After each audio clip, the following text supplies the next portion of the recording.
Once upon a time, many years ago, somewhere in the Far East, there lived a young, privileged Brahmin who became dissatisfied with the life he was living. He felt that there must be more to life. We can go deeper. So Siddhartha left his comfortable existence to become a samana. The samana were a group of devout men who gave up worldly comforts in order to become one with nature, in order to go deeper. No illusions, no pretenses, no attachments. After several years as a samana, Siddhartha came to the following conclusion. One must find the source within one's own self. One must possess it. Everything else is just seeking a detour, an error. So the story of Siddhartha was written by Hermann Hesse, a Swiss author, sharing his interpretation of an Eastern philosophy. And it makes for a beautiful story. As a matter of fact, it is my favorite book of all time. But one of the things it illustrates beyond the actual story is that the concept of being in the now is old. Being in the present, being in the moment.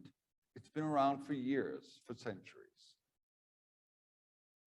Now, today we can often identify with it through such current teachers as Eckhart Tolle and Father Richard Rohr. It really is a glimpse into ancient wisdom to which we can turn.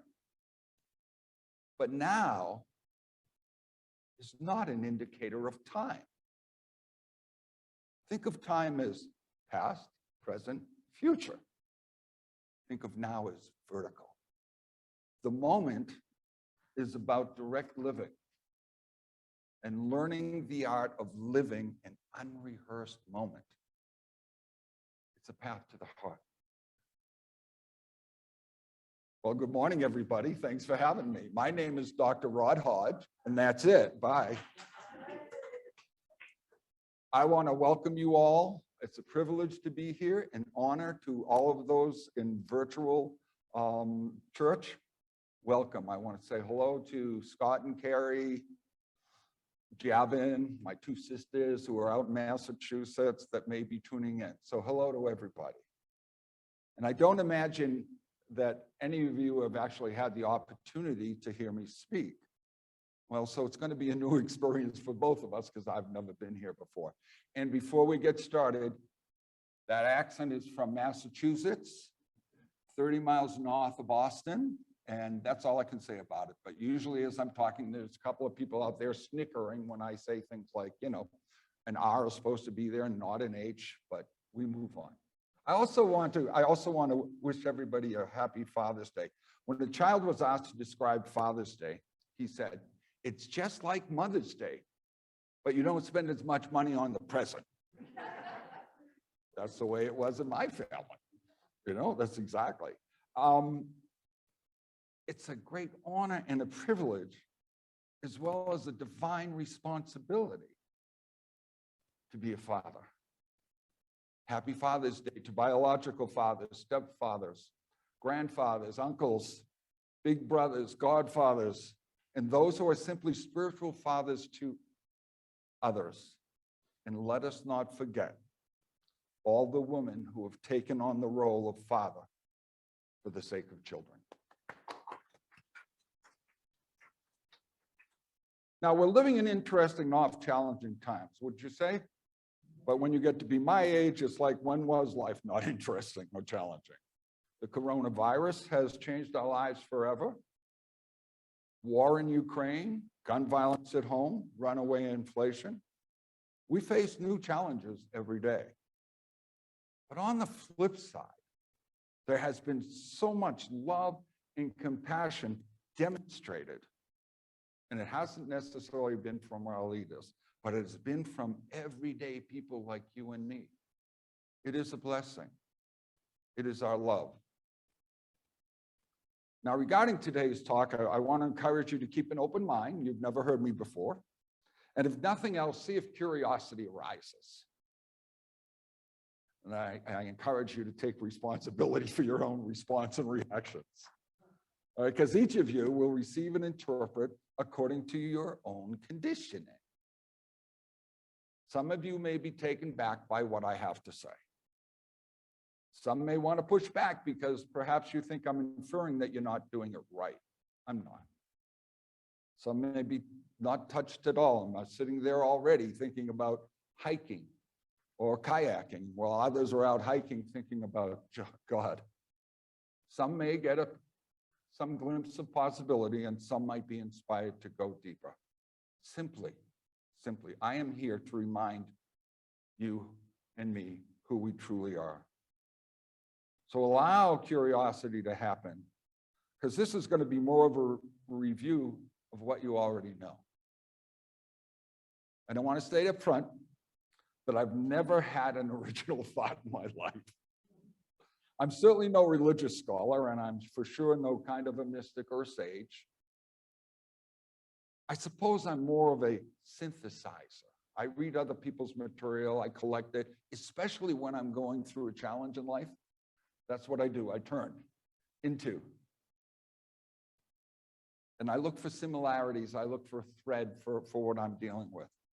And I'm also willing to copy just about anybody. People like Eckhart Tolle, Joel Goldsmith, Brene Brown, Ken Wilber, Paula Darcy, Krishnamurti, Amon the Hugging Saint, Richard Rohr, Jesus, Charles Emile Filmer. They're all wonderful sources of inspiration. And these beams of light all focus at least some of their teaching on practicing the presence, living in the now. And when we think of God, goddess, universe, spirit, there's only one place we can find this source: in the now. As you've all heard it said before, you can't look for God in the past because his name is not I was. You can't look for goddess in the future because her name is not I will be. God's name is I am, present tense. So let's begin to focus our attention on practicing presence. In this now, we are all one, but not necessarily as you might think it. And anything we think is simply a concept, it's a belief, it's not necessarily the truth, including what I have to say today. And through all of this, while I'm talking to you, I'm really talking to me. It's like affirmations. It's me I'm reminding, not God. We live in a world that is born of duality. It is our programming from the start. We are taught right and wrong, good and bad. This is better than that. Me versus you, us versus them. It is our programming from the very beginning.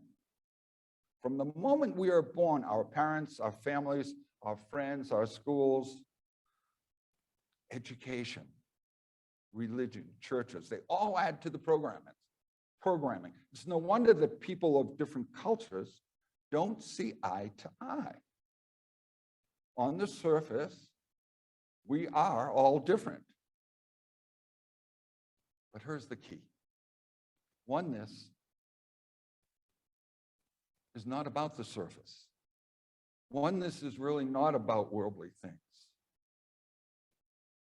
We are one in God.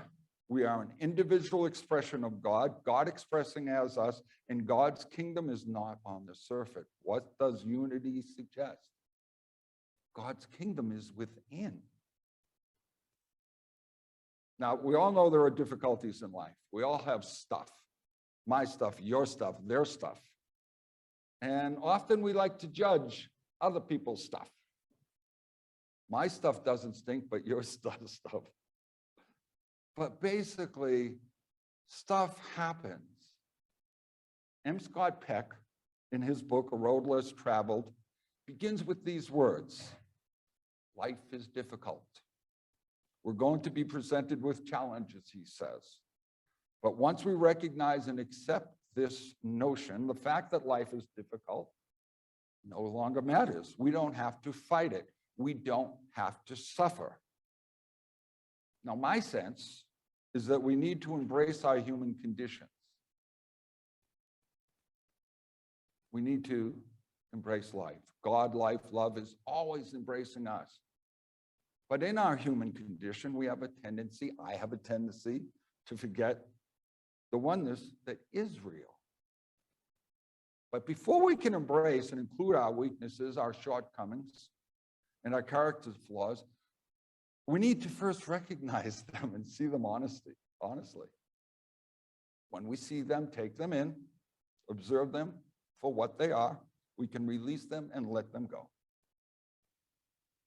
One famous spiritual teacher has had to deal with his physical yearnings, and he's been fairly open about it. When they confront him, his attitude is, "Oh, there you are again, old friend." The point being that we don't necessarily get rid of anything that we carry, but we can transcend them, because transcending happens. These supposed human frailties have sometimes been referred to as our shadow side. But as you've been told many times before, if you've been around unity, darkness is not real. The light is true energy. The light and the source are always present, but we often get distracted and we tend to put our attention elsewhere. We simply forget our true nature and end up believing in separation from that source. But you know, I can't teach truth. You don't get truth from radio. You don't get truth from the blogs, social media, or TV. You experience truth. And as you experience truth, you live truth. It goes beyond knowledge. It goes beyond words. It goes beyond opinions. And it goes beyond intellect. The mind is simply an instrument of awareness of God. Any teaching in or of truth comes through the mind and gets filtered. What paradigm you live by determines your filter. But none of it is necessarily God. It is simply conditioning, says Krishnamurti. Now, if I'm rigid in my thinking, I'm not open to the light. Sticking to my beliefs is not the same as sticking to my principles. And I can't bend principle to suit myself or fix a problem. It's recommended that we question our idols and the conditioning that disconnect us from the Christ within. This separation between red states and blue states, left and right, it takes us nowhere. It's simply a case of me, me, me. Our response in hate divides us not simply from each other, but from ourselves and our true nature. Just because I believe something doesn't make it so. It's a belief. And Alan Watts says, belief clings, faith does not. If God and I are one, are you loving the people you hate? In our humanness, often we judge, me in particular, okay, I do it, and we want to make something out of our apparent circumstances. Ultimately, none of it is real. It all falls into the jumbo category called illusion. And illusion comes in many forms. Usually something from the outside ignites a charge on the inside. And it's usually based on what? Our condition. You know, it's really apparent to me and easy for me to witness myself when my feathers get ruffled. Yeah, can you imagine that? Your feathers are ruffled, you see it. But what about the opposite?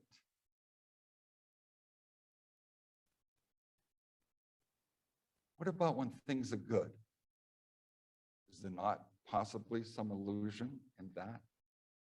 It's the programmed judgments we make that I'm pointing out here. There's a difference between when you feel satisfaction of being right versus the feeling of joy from experiencing the fullness of spirit. You know, life is not something we need to get through. It is about experiencing with as much consciousness as is available to us. It's not about he who has the most stuff wins. Heck, even Einstein said, try not to become a man or a woman of success, but rather a person of value. It is not what you have in your pocket that counts, but what we have in our hearts. I've heard it said, you can live opposite to what you profess, but you cannot live opposite to what you believe. I'll repeat that. You can live opposite to what you profess, but you cannot live opposite to what you believe. You profess love, but you gossip and preach hate. You profess abundance, but you claim lack and limitation. You profess oneness, but you see separation between us and them. One of the many paradoxes in life is that we have to face our humanity. We have to embrace it. We have to include it, because you can't push it away. You can't cut it out of your life, and you can't stuff it down, because we all know that psychologically, if you're stuffing it down, you're going to be bit in the ass someday.